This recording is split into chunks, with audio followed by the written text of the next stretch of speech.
আজকে আমি আপনাদের সাথে শেয়ার করব একটি মজাদার পিৎজার রেসিপি। ফার্স্টে আমি চিকেনের ব্রেস্ট পিস নিয়ে সেটাকে ভালো করে পরিষ্কার করে ধুয়ে ছোট ছোট করে কেটে নিয়েছি এবং এরপরে এখানে যে স্পাইসেসগুলো সেগুলো আমি অ্যাড করে দিয়েছি।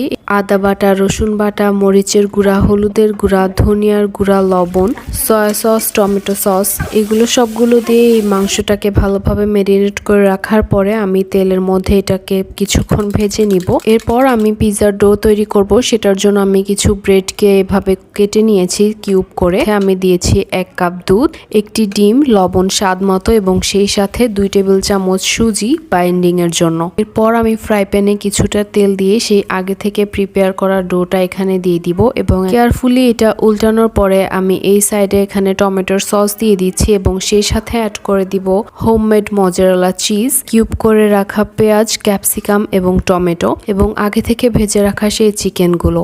এরপর আবারও মজারেলা চিজ দিয়ে এটাকে ভালোভাবে ঢেকে রাখতে হবে। তৈরি হয়ে যাবে আমাদের মজাদার এই পিৎজা।